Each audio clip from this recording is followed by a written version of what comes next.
honestly, I think people are scared because they see everyone. For example, you go on social media and you see, Gary Vee and all these guys who I appreciate them and I think they're awesome, but they're like, you gotta hustle from 5:30 a.m. to 9 p.m. or you're not gonna make it. And I'm like, that's not true. You know, I think there's a limit to these things, and there's differences, right? You can work smarter, not harder. You don't have to work from 6 a.m. to 9 p.m. Like it's fine. But nobody tells them that. When they open their Instagram, they see people with amazing lives, flying private jets. They see the best photos of amazing looking people. And it's like, well, that was one out of 300 photos that's now been edited through 3 different apps. You know, of course it's going to look good. Like that's this person's job. And that goes for me too. I'm almost like part of the problem if you think about it. So Alex, appreciate you coming on the Gray Matters podcast. And like we were just saying, it's been a couple of years since we've hung out and we've known each other for some time. So I appreciate you taking the time because you have a lot going on, a lot of interesting background, and just really appreciate you taking the time to chat. And I just want to dive into all that is Alex Costa. And so, yeah, thanks for coming on. Thank you for having me, man. I don't know if you guys watching this know this, and we'll get into it, but Josh and I have been friends for years and years. We're getting old together. It's been, I think we met freshman year, high school, Cape Cod Tech. And yeah, that was like '03. So Yep. we've known each other for a long time. We've used to go to the skate park a lot together. So we'll get into that. But yeah, thanks for having me. I'm excited to chat with you, and I appreciate you bringing me on. Yeah, my pleasure. And so there's a lot to dive into, and I want to be respectful of your time, but I do want to give the listeners and the viewers that may be watching just some background of like who you are, because you've had an interesting journey, as we all have. And I want to highlight that for people, because people may say like so-and-so has got a special life or a special journey. We all have a journey, and you have a fascinating one. And there's a lot of fear that you had to push through, a lot of different belief structures that were formed. I know you do a lot of supporting other people with those types of things. So just kind of like the summary of who Alex is and the things you're up to today, and then we'll just kind of dive in from there. Yeah, sure. And like you said, there's my story is funny. It just goes every which way possible, and for some reason, I end up here.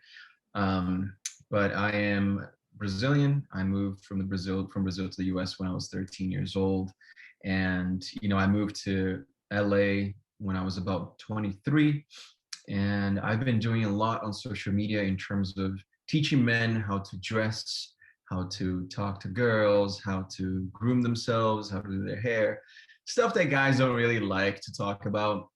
Guys won't really ask each other, hey, how do you do your hair, man? What kind of products do you use on your beard? It's still, there's a little bit of stigma around that still. So they come to me, and I teach them on social media everything there is to know about men's lifestyle. That's pretty much what I do. I love doing it. There's an aspect of entertainment in there, but it's very little. It's mostly educational content, self-development, and that's really what I like to do.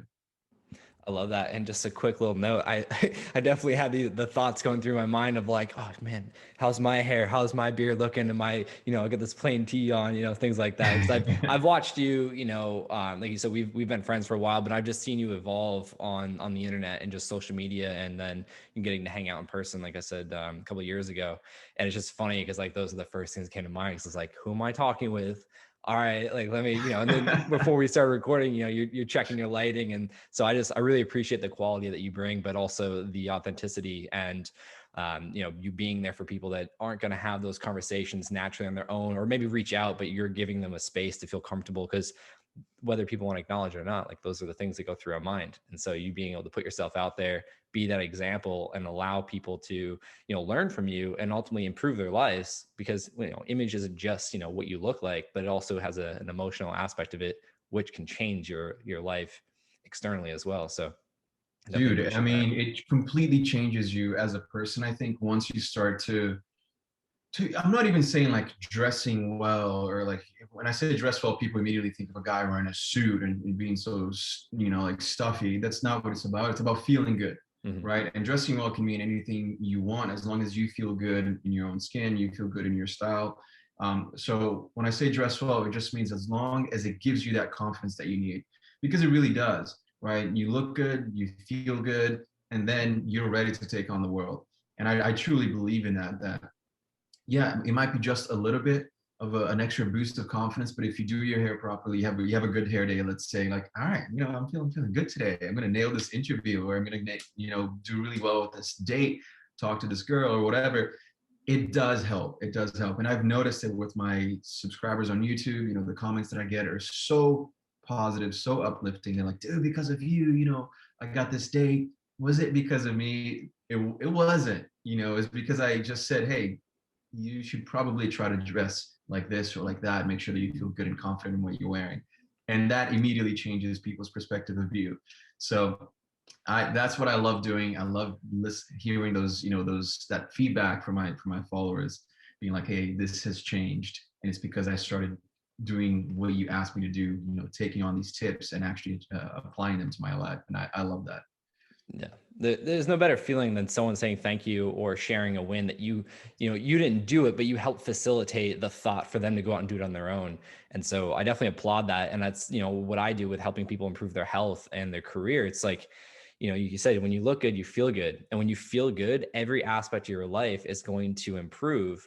Yeah. And there was a quote from a BMX legend that he goes, when you look good, you feel good. When you feel good, you ride good. And when you ride good, everything's okay. So it's just, yeah. it works out in all fronts. It's so true. It's so true. It's all fronts. And like I said, whether you're going on a date, a job interview, or anything, like you said, oh, I'm doing a podcast, let me just make sure that, I look okay. Like those are all things that everyone thinks about, and it is helpful because for guys, we haven't really thought of that, for the longest time. Like it wasn't even okay for a guy to be like, yo, should I look good? Like, oh, you a man, you can't think like that. Mm-hmm. So I had to break through that stigma, through that stereotype with my channel, because I started early on talking about men's hair, and people will come onto my channel and be like, well, why are you talking about men's hair? Guys shouldn't care about their hair. I'm like, well, I mean, if that's what you think, sure, but you'll be back in a couple of years and you're going to watch my videos. That's usually what happens. That's awesome. Yeah. And speaking of that, you've had an interesting transition, and that's something I want us to start with. But before we get into that, I want to ask, like, this is the Gray Matters podcast. So it's not just black and white. We're talking about substance and context and all things that is you. Is there something that, because you put a lot of yourself out there on the internet, like you're very open in a lot of different aspects, especially, the stigma around, men's appearance and just, their grooming and things like that. Is there something that people would not expect to know about you, or something that many people don't know about you that you'd love to share today? It's funny because when I started my YouTube journey, I was definitely very, very open. It was more about me. It was about what I was doing, where I was going, who was around me, my friends, my family. And then all of a sudden it switched for me where I went into this educational content, and it was almost, Josh, it was honestly like a relief, dude. I didn't have to put myself out there anymore. It was completely different. When you're vlogging and showing your life, immediately people will judge you for whatever reason. And then if they're judging you on your life, and it hits you different and you start feeling insecure, even me, I was like, man, should I be posting this? Is it okay? So when I stopped doing that and just started posting educational content and what guys should be doing, less about me and more about them. And of course, then I'd bring in my personal experiences, but that almost felt like I put a shield, and not in a bad way, but in a good way. I'm like, all right, this is my personal life. This is my YouTube life, almost like a YouTube character kind of situation. And that was really awesome. So nowadays, I think there's a lot of things that people don't know about me. I love what I do, and I really do, but I'm looking outside of social media, for example.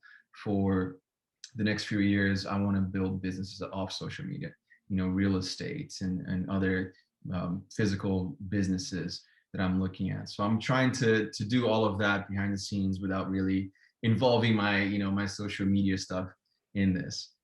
Yeah, no, I love that. And, speaking of businesses, I know you have like your own products that you've been coming out with, and I've seen you talk about them. And let's go there, because you mentioned, creating businesses is something that maybe some people wouldn't really know about you or expect you to be focusing on, because they just, they see the facade that is social media and just what we choose to put out there. And you choose a specific genre of information and put up this, this curtain, so to speak, to keep people out of certain things. So, tell us about that. Like, where did the inspiration to start your own product come from? And what is that, for those that don't know what I'm thinking of? Talk to us a little bit about that. Sure. So right now I have one physical product brand. It's called Forte Series. It's a men's grooming brand. We're doing everything when it comes to men's hair at the moment. And so we have, styling products, shampoo and conditioner. We have sea salt spray, oils, all for men's hair.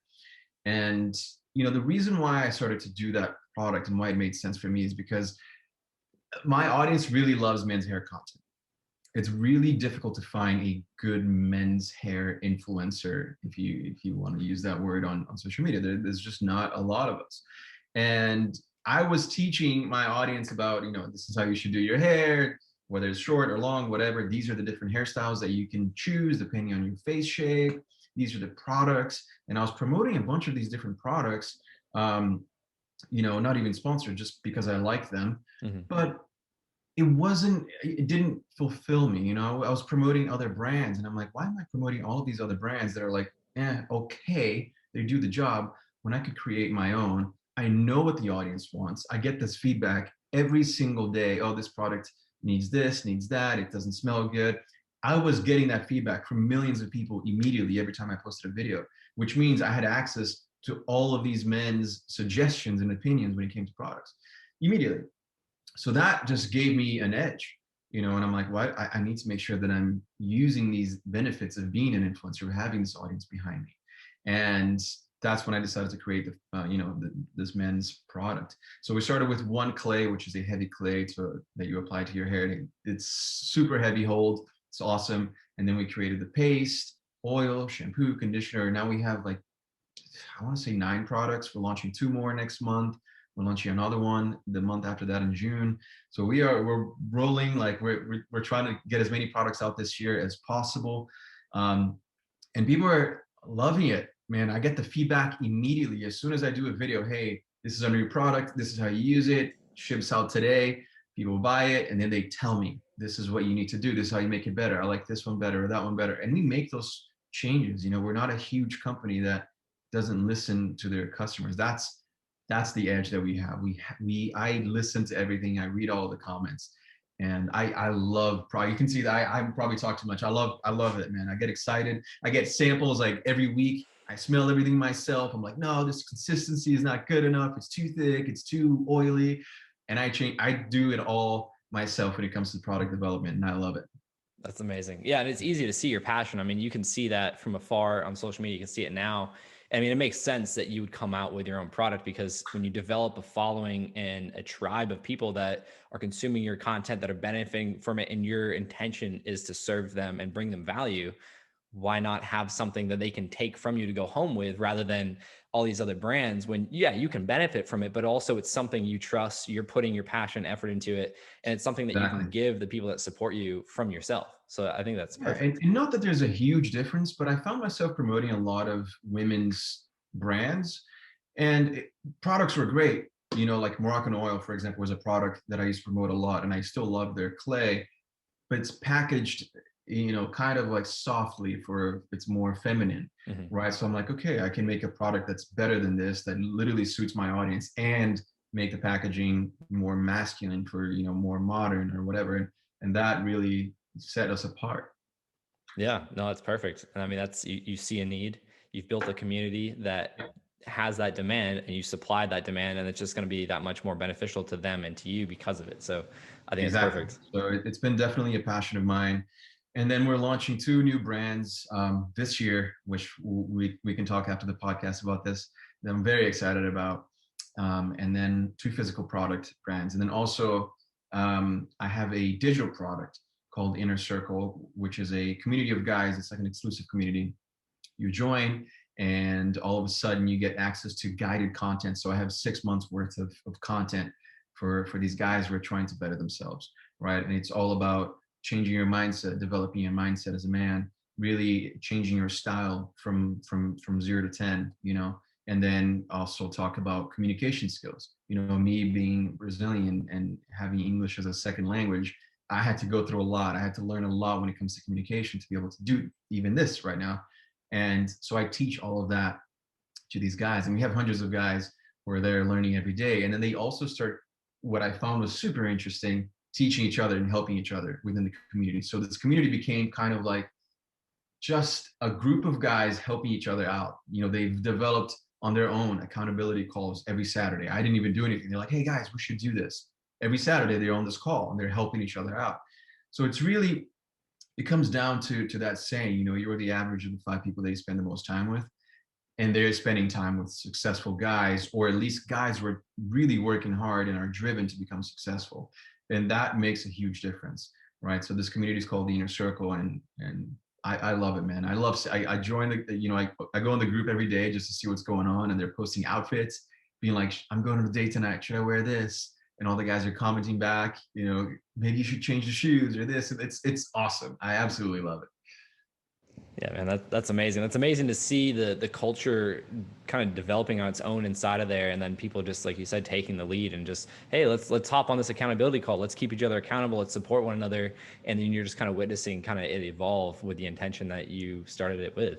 Exactly, dude. Because the thing is, like, there's a lot of really good people out there, right? And they just don't, for whatever reason, they maybe like they don't leave their town, their hometown, and they're just not stuck, but kind of like they default back to the same people that they grew up with, and they kind of don't really evolve. And I'm not bashing anyone's hometown friends.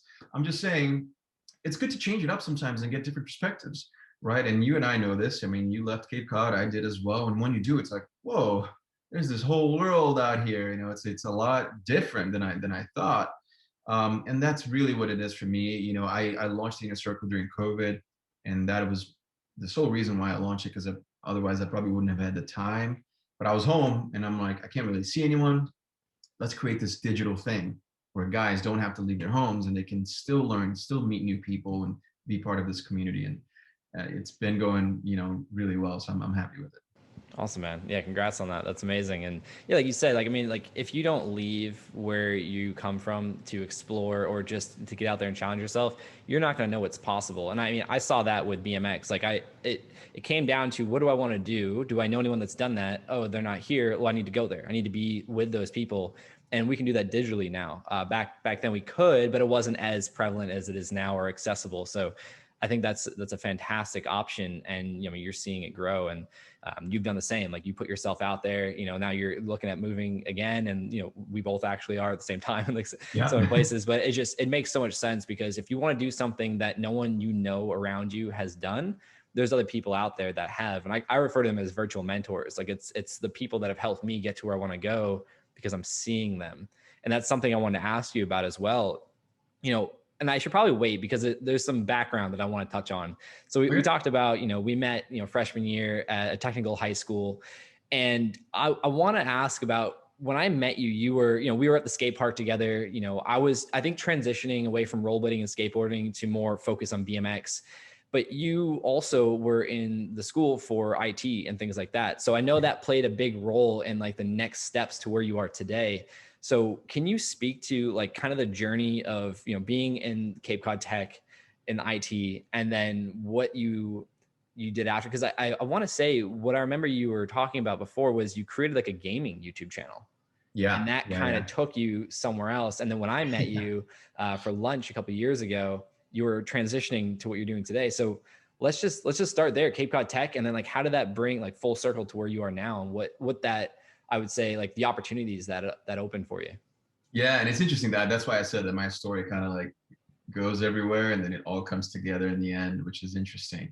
So basically, yeah, I went to IT at Cape Cod Tech and I started learning a lot about computers and website engineering and all that. And started playing a lot of video games at some point in my life, and I was pretty decent at it.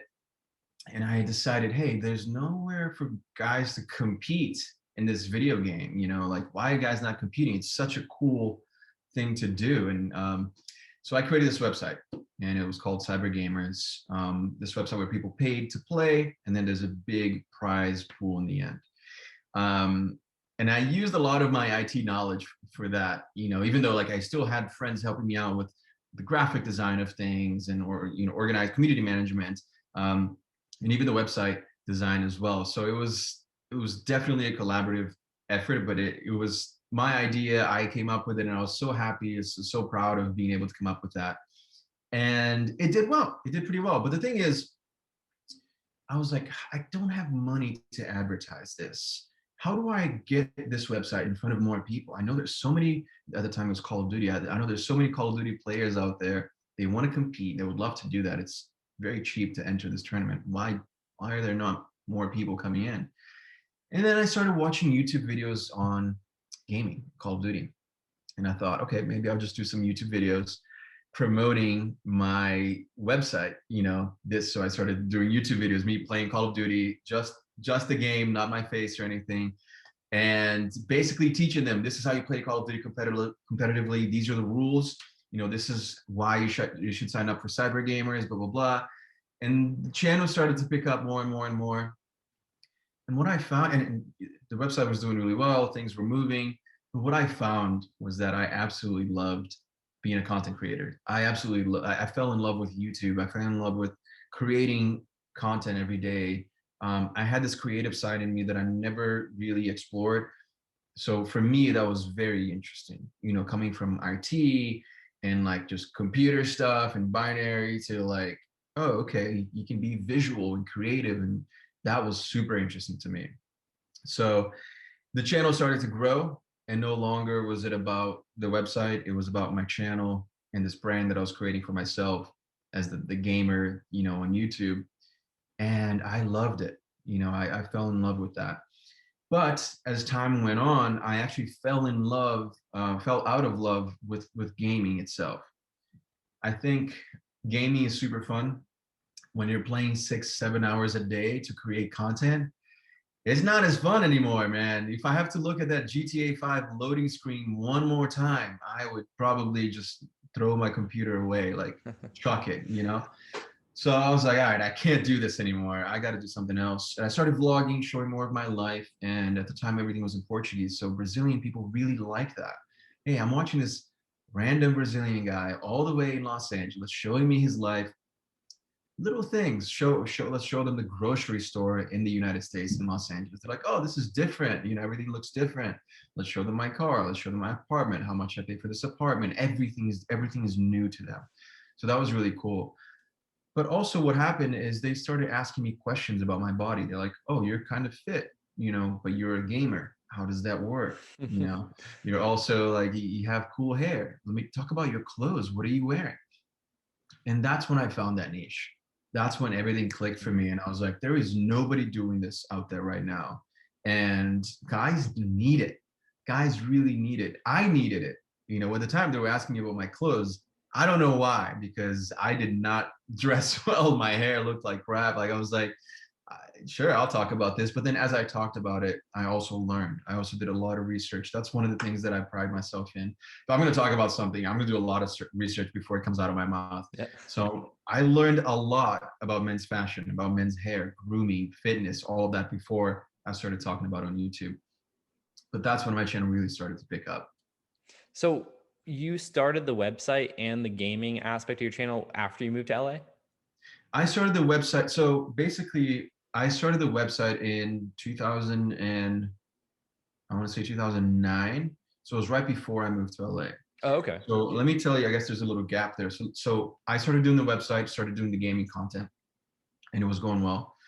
But like I said, fell in love with the actual content creation, the YouTube part of it. And then somebody from LA noticed my channel, and they were like, hey, we really want you to host a gaming show for us in Portuguese here in Los Angeles. Would you move to LA and host this gaming show for us on camera? All right. And I'm like, I've never been on camera before. Like I just talk, it's just my voice. I'm playing video games. I'm not a host of a show, but I can try. So I sent a couple of audition tapes and I moved to LA and I became a host for this show, and I became better and better in front of a camera, which really allowed me to do what I do today. It was that practice and that pressure of, hey, I need to really step it up. I need to be really good because it was a good job. I moved to LA because of it. If it failed, that means I'm back in Cape Cod, so I had to really bust my ass to make sure that I was doing a good job here. And I really grew as a person from that moment on. That's awesome. Yeah, I didn't know the entire story of what brought you to LA. I thought it was something different, which is what I want to move to next, because I know that opportunity, that helped bring you to what you told me at the time. We had lunch in 2017. You told me that like, that was your dream job. that you acquired, and you were considering other things, which we'll get to after. So how did what was the dream job, and how did that come? And was it directly related to hosting that show, or did like just something else click along the way? No, so when I was doing this video gaming content back in Cape Cod in my basement, I was an EMT at the time, even, and I was like editing videos in the back of the ambulance. It was like I was working day and night. You know, it was a crazy time of my life. That's But I was dedication right getting the there. content out. You know, I was getting the content out. Back in the day, I was already like, I got to keep posting. I got to be consistent. You know, before it was even a thing. And when I got this job offer, you know, it came out of the left field. I was like, that's crazy. Like, I'm gonna move to LA and I'm actually gonna become a host for a show, right? And that blew my mind. All of a sudden, I was on the right path to being what I wanted to be, which is like my own boss, you know, creative. Like, it completely changed my life. You know, I wasn't working like these weird jobs just to make ends meet so that I could then do my passion hustle on the side. All of a sudden it became all the same. And while I was hosting the show, I continued to do my own YouTube channel on the side, just here and there, you know, but it was really all about the hosting for me at the time. A year and a half in, the company started doing not so well anymore. So when I joined, it was the peak. Like, this company was amazing. It was called Machinima. It was doing so well. All the big gamers were there, and you know, and I felt so blessed and just amazing to be there. But it started to sink after a little while. So after Machinima, I joined another gaming company called Major League Gaming, and I was helping them create a major league of gaming in Brazil. So we helped develop that. And then after that, I started a new job in live streaming for gaming. So I learned a lot about not only content creation, but also the business side of things, you know, how these creators are getting paid, how brand deals worked, why brands would even want to advertise on YouTube, you know, just the whole world of gaming, YouTube content, talent, like things that I never even had. I had no idea what a talent was before, you know. So started doing that, and then I also got a job from there at Google. And the reason why I got a job at Google was because they were starting this new app called YouTube Gaming. And YouTube Gaming, they needed a lot of gamers, a lot of guys who understood the gaming world as well as the YouTube world. And obviously, I was one of the few guys back in the day who could do those things. So I did a bunch of job interviews for Google. They went well. I think it was 6 or 7 interviews.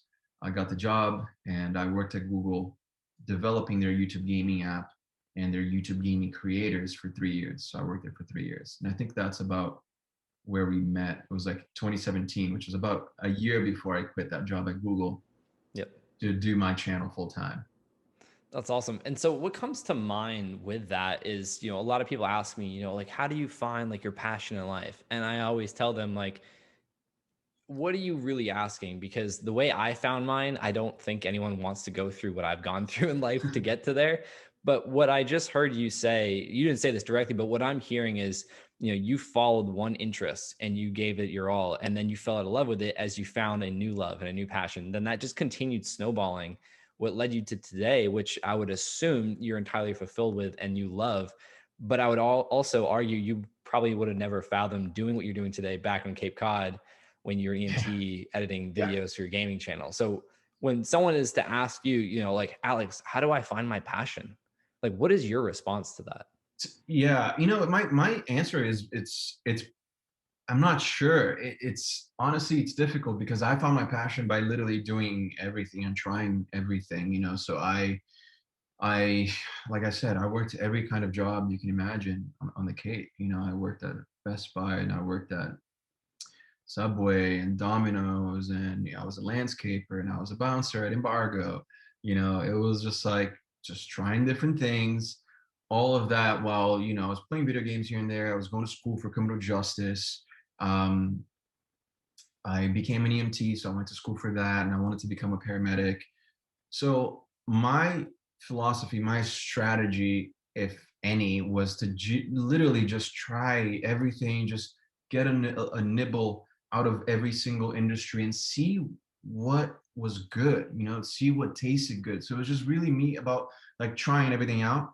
and seeing what felt good.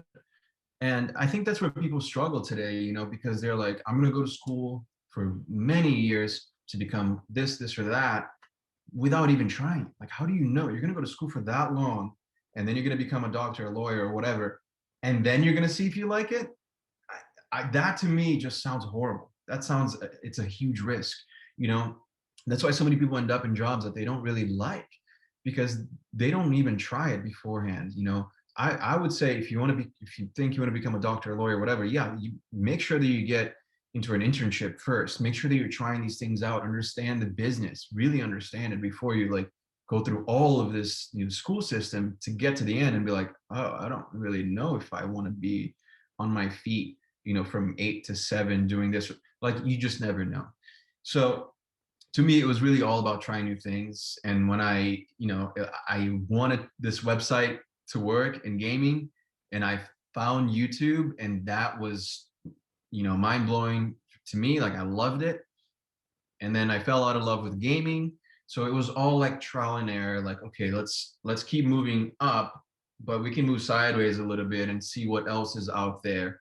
I knew YouTube was a way. I loved it, but gaming wasn't. So let's move over to vlogging. Okay, no, let's move over to fashion, until I found something that really resonated with not only with me but with my audience. And that's what I would recommend. Try things out.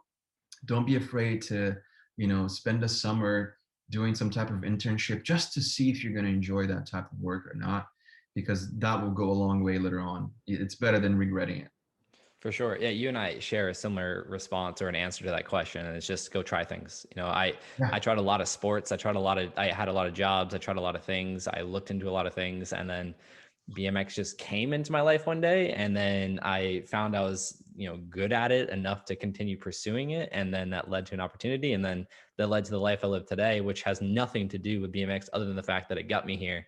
And so I love how Yeah. you put that, because so many people, Jim Carrey had a talk. I'm sure you saw his viral speech he gave in like 2015. He said so many people choose a path of fear disguised as practicality, and what never really registered with me, that I'm conscious of understanding it now, but when I was 17, this idea that we're supposed to understand ourselves so much to pick a path that we want to do for the rest of our lives that we have yet to do. And now I'm like, well, we don't even have a fully formed prefrontal cortex, which is responsible for logical thinking and processing information. So how do you even know who you are, let alone what you want to do? And I don't know For if the you know rest of your life, exactly. like, it's It, crazy. Yeah, it's wild. it's just not possible. Some people might get lucky, but let's be honest, like most people, especially nowadays with so many options to work from home, especially this year, it, it it completely changed the whole job, thought process and industries. I mean, Twitter said you don't have to work from the office ever again. Like, that's the kind of movement that we're having nowadays. So it's changing absolutely everything. Not only that, but when we were kids, there was no YouTube, there was no Instagram. Like, I never thought I was going to become this. That's for sure, because it wasn't even possible. But nowadays, kids are like, I want to be an influencer. I want to be a famous TikToker. That's my dream job, which is so interesting to me. It's just different. I'm having a hard time understanding how kids are going to get through that, because I don't know if I would be who I am today if I had social media, back when we were going to school, man, because who knows? It just changes everything. If you don't have followers and you're in school, all of a sudden you're not the cool guy, and like there's this guy who sits next to you with 1 million followers and you feel like a nobody. I can only imagine what kind of like spins that's going to throw into your life. So I almost feel bad for them, but I get it. This is today's world, so we'll see what happens.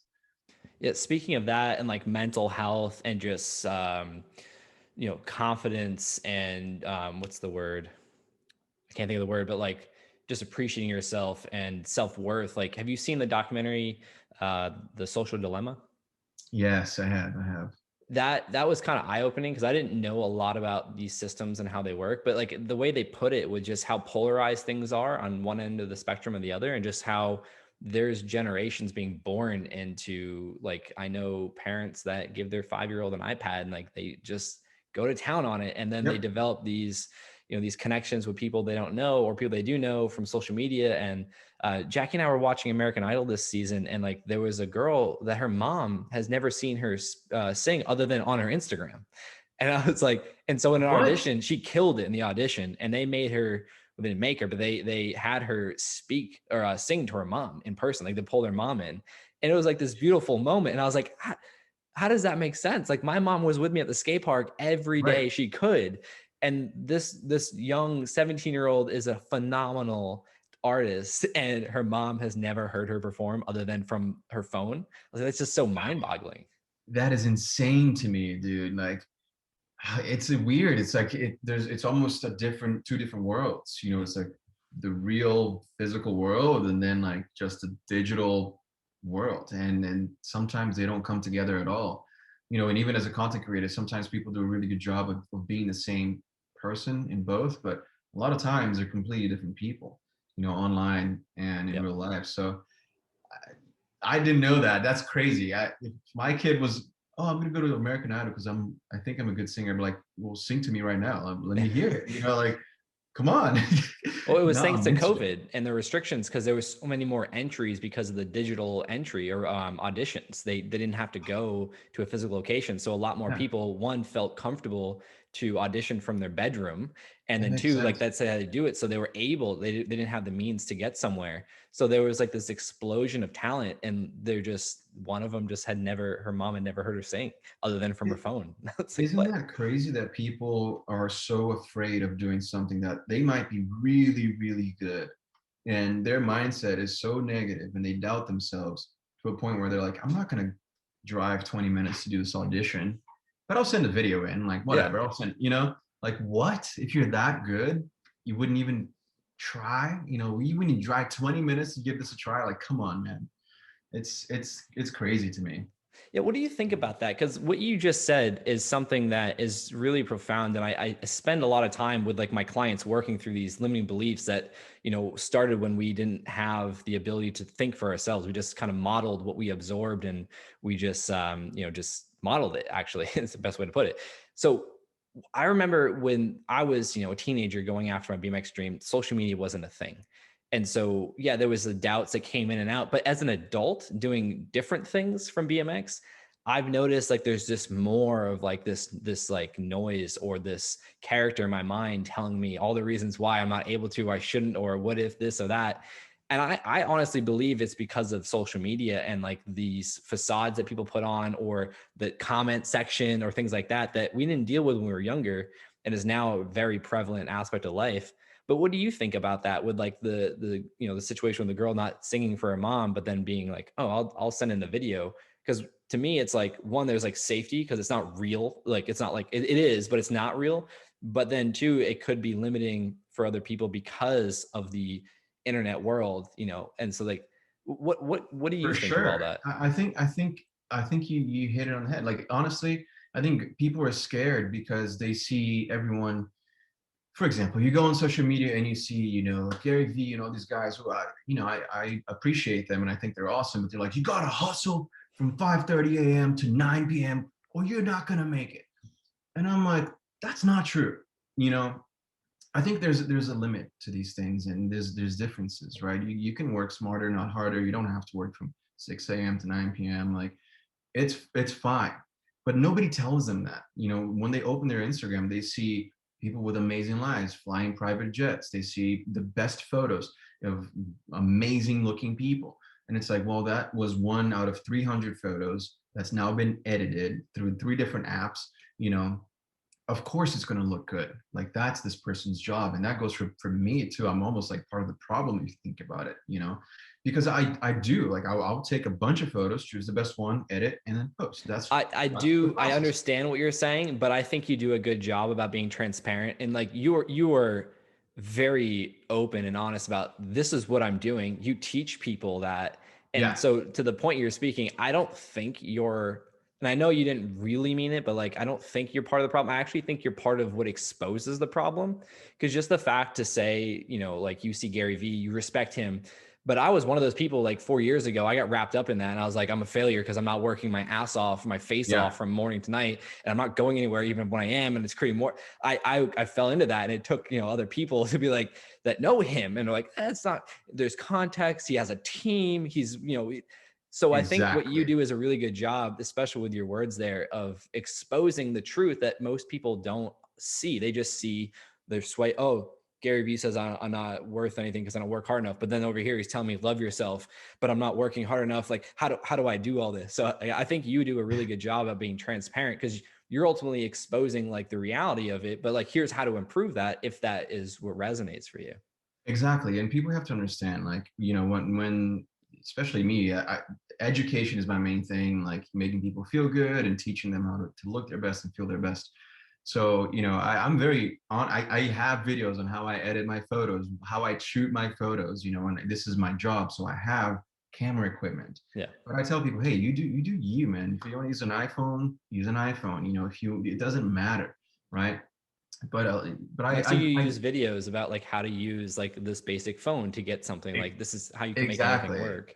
Exactly. But I agree with you. Sometimes you get wrapped up in these things, and I assure you that I did as well, into like all the, not only Gary Vee, but everything, like every podcast about hustle and all that, and got really wrapped up into that, and to a point where I burned out really quickly. You know, I post 4 videos a week on YouTube. I post pretty much daily on Instagram. I post daily on TikTok. I have the inner circle, I have Forte, 2 new brands. And I'm like, I'm not doing enough. I'm like, and then my girlfriend Robbie's like, are you kidding me? Like, what else do you want to do? And I'm like, well, but all these people are doing all this stuff. And this is me. I understand social media more than most people.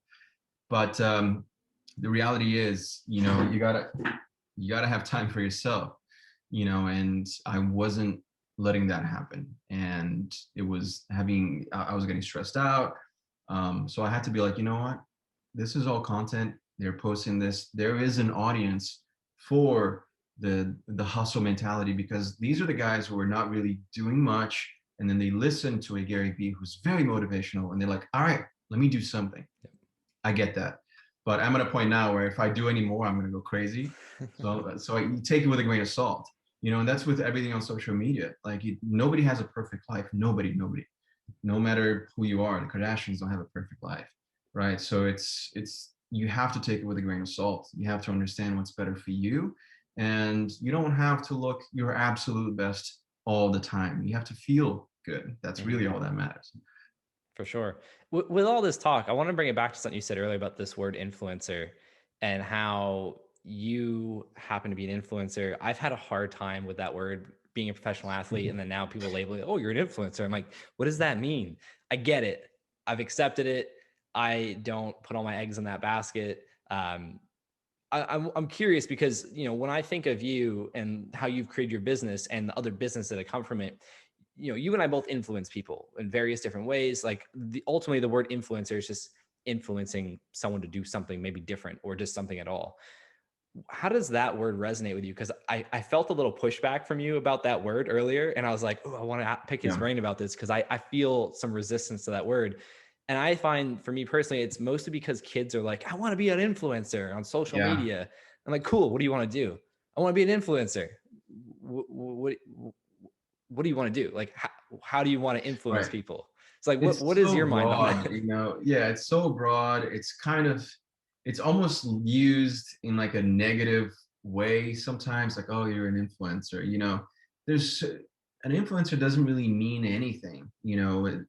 Maybe it means you have some followers, but like, what is it? At 10,000, let's say you're an influencer. What are you at 2 million? Are you still an influencer? What's the difference? Are you doing fashion? Is it comedy skits? Like you said, an influencer is, I don't like, that's why I don't like that word. And it almost feels like I'm this like pushy person who's like promoting just anything and everything. So I think there needs to be other words, and we're not there yet. Obviously people use content creator, people use YouTuber or TikToker or whatever, but I think pretty soon we'll start seeing some differences in those words. And I don't know what they'll be, but nobody likes the word influencer. Influencers So do it's not not just like me. Okay. to be called, no, influencers don't like to be called influencers, which is a funny thing concept. I love my job and I love what I do, but when someone's like, he's an influencer, I'm like, yes, like it hurts me a little bit, and I'm like, yeah, I accept it. But in reality, like I am a content creator. I consider myself an entrepreneur, and I guess an influencer. I have a social media following, Yeah. and it is what it is. But yeah, I don't love that word. That's not just you. All right. Well, cool. Well, I want to be respectful of your time. I know we're coming up in the last 10 minutes or so, and there's some important things I want to ask about that I talk a lot with people. They ask me about, and it's something that, this idea of vision has been a reoccurring theme with a lot of my past guests. And I would encourage you to look into, you don't have to listen to the episodes, but Grace Weather, she's, I think 20 now. She and I met because she wrote a book about her journey overcoming brain tumor. She got a lot of co-authors for the book, but she's out in LA. She's acting, she's producing movies, she's in fashion. She started her own company. She's in Forbes. She's like, I think on a similar parallel line as you out in that world of LA, and the things you guys, I would say share in common. So her and I talked a lot about vision, because for me, I think vision was very important for overcoming a brain tumor and getting to where I am today. And with you now, I see you, on these planes, you go into this country, got this, and you're driving these cars, you've done really well for yourself. You have a successful business. You've created a genuine following, providing value that started out as an interest in gaming. And you've had these transitions, and you came to America from Brazil, you had to speak another language, like all of these things. Like, how does vision play a role in your life, getting you from where you thought you wanted to go to where you are now? And even what we were talking about earlier, like where you're looking to the future. It plays a huge role, man. I don't understand people who don't sit down even for a couple of minutes a day, or maybe even once a week, to figure out their vision for the day, for the week, for the month. And you don't have to do like, this is my 5-year plan. I recommend it. You don't have to spend too much time into it, because look at COVID. I mean, it changed everyone's lives. Like, we never saw this coming. So don't spend too much time on that, but understand the direction that you want to go in, right? So for me, it was tough to understand the direction that I wanted to go in back in the day, because influencers weren't around, YouTube wasn't really around. But when I started to get a taste of that, I was like, okay, I like this direction that I'm going in. What would it look like if I put more effort into it? That's what happened when I wanted to quit my job at Google, right? I was making very good money. They have great benefits. I was traveling the world for free. And I'm like, why am I quitting this? But then I had this vision. I'm like, I don't want to work for anyone else, first of all. At Google, I could retire here. That sounds boring. I don't want to be here for the next, decades. So let's try this out. I have this vision. Let's follow it and let's see what happens. And that, with everything in my life, I really like doing that. Sitting down, just a moment for yourself, writing it down with a pen and paper, not typing it in, and figuring out where I want to be. And I get it, things change, it's difficult. But once you know where you want to end up, at least you have an idea, then it's a lot easier to kind of just keep moving forward. This one random guy a long time ago in the Cape told me that there's like 2 little screens that you should have in your head at all times, like 2 little movies playing, one of your life right now, and then one, this movie of your life, your dream life.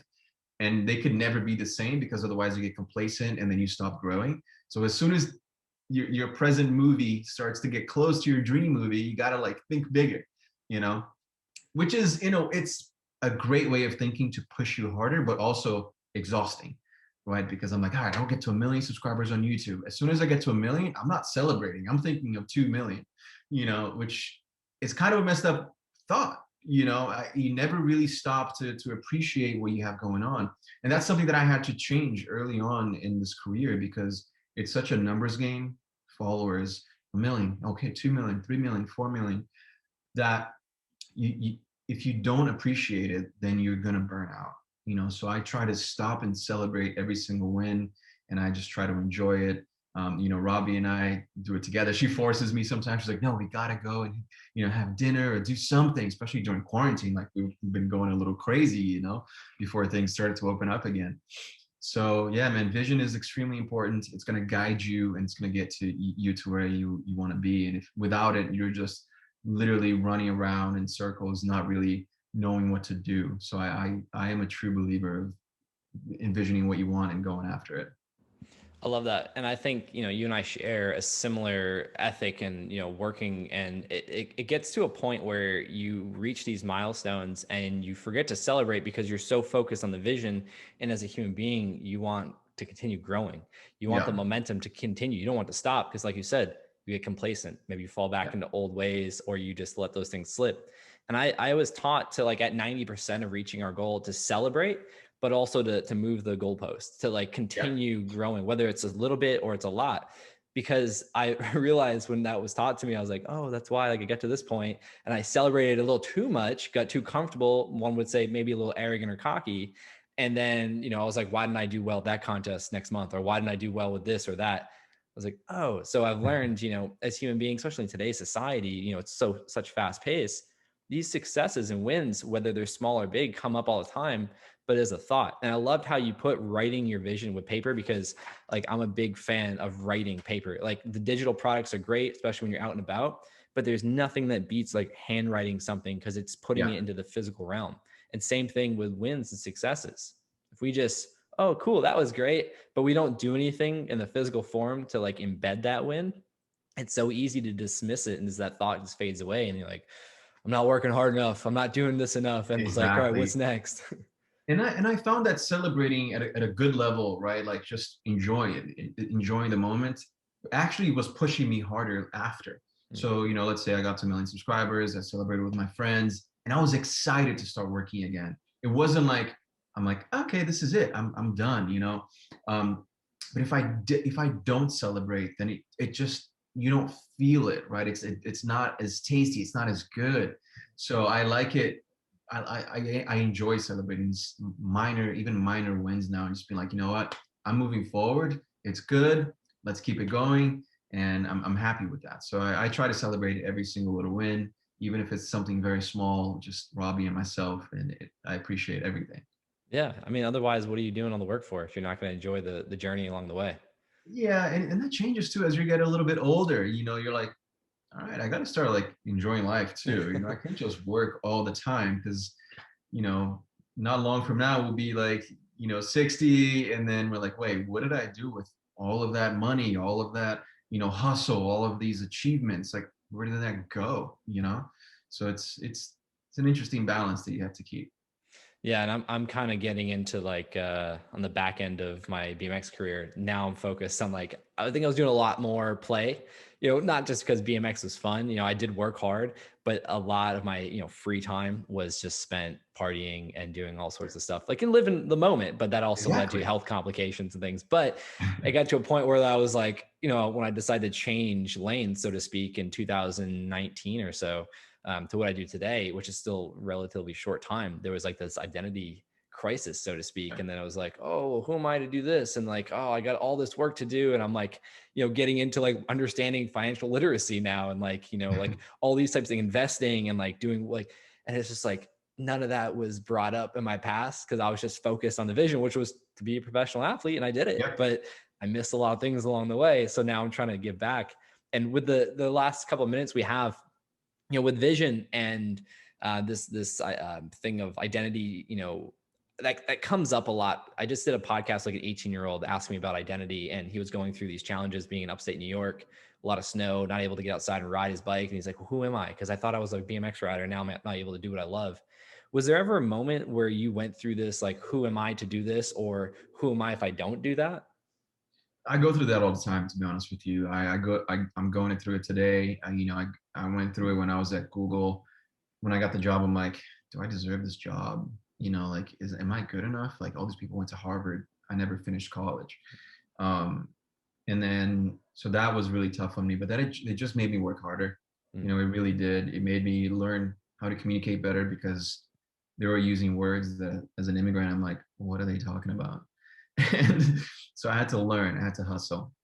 And then when I left Google, to teach fashion and style, I was like, I'm not a stylist. I'm not necessarily like an entertainer. I'm not an actor. Is this going to work out? Am I the right person for this? There's a lot of people who are way more qualified on paper than me, but they didn't put in the work. That's when the Gary V comes out. I was like, all right, I'm going to put in the work. That's going to be my differentiator here from these people. So that's what I did. And then now, I'm going through changes in my life. Like I said, I want to move. And do I want to keep doing YouTube for a really long time? I don't know.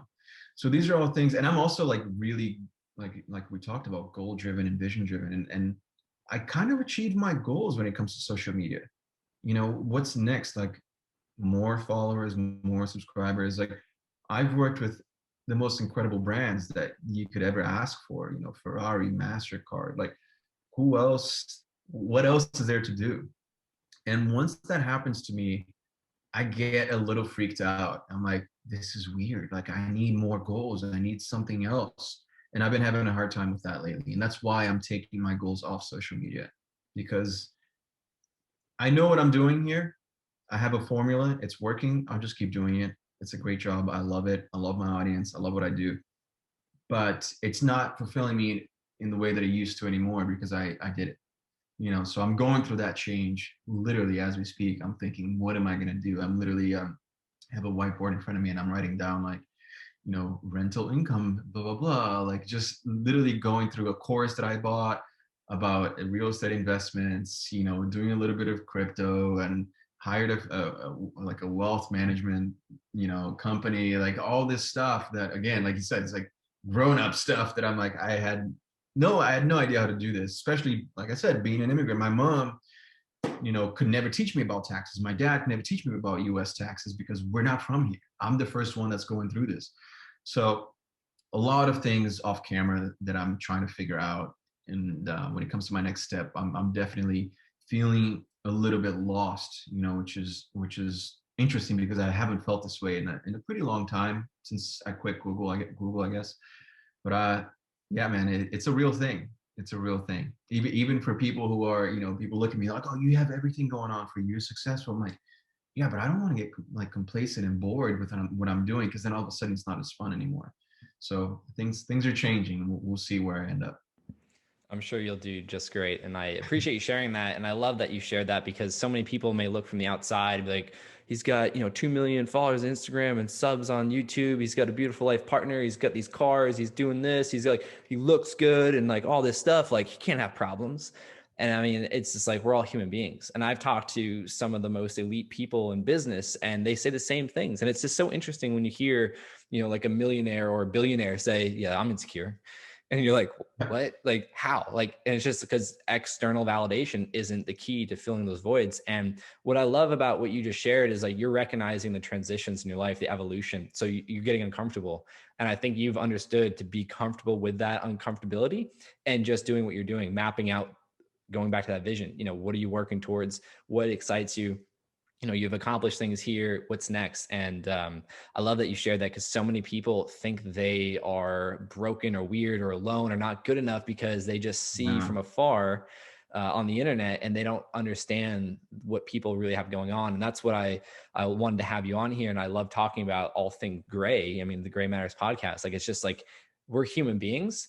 And, someone may look at your Instagram and your YouTube and like your life and be like, they'd be quick to judge. And I've had that with Sure, me. yeah. And I'm not even on your level of influencer status. And people are like, oh, it must be so easy. And I'm like, it's not. Like, I get in front of camera because I had to when I was competing, but like, that is not the easiest thing. And I just, it's a beautiful thing to share, because it allows people to relate and to inspire other people to think like, hearing your background, where you started, all the things you did to what you're doing today, it means it's possible for other people. And I've really loved that idea. And that's why I've looked at virtual mentors, some of which I've become friends with, which is phenomenal. And it's just, if people understand we're all the same as a human being, it's just a matter of your vision, your belief structure, and your choices. I mean, the possibilities are endless. Yeah, dude, the possibilities are endless. If I did it, someone who came to this country with not much, my mom was a cafeteria lady at Barnstable Middle School. My dad was a dishwasher. And, all these things happen to me. If I did it, then anyone can do it. Really, you know, as long as you set your mind to it and just keep driving, just keep going, it's very possible. It's very possible. So I highly recommend, if you're watching, if you're feeling insecure, if you're feeling like you don't have much going on, that you want to give up, don't. Just keep going, keep trying new things. It worked for me, it worked for Josh, and hopefully this inspires you to keep moving. Yeah, yeah, perfectly said. And I think it's a good place to end. So, Alex, I appreciate you coming on the Great Matters podcast, sharing all things Alex and the mind that has allowed you to experience all these successes and all these things that I don't think you would have ever imagined doing when you first came to Cape Cod. So I appreciate your time, and yeah, I just appreciate our friendship. And if you ever want to chat, man, I'm always here to support you the best I can. And I know we didn't talk too much about it, but we did off air, you know, our plans to move to Florida someday, mine in the next couple of weeks. So I'm looking forward to being able to hang out again. And again, I appreciate you, man. All right, man. Thank you so much for having me. I appreciate it.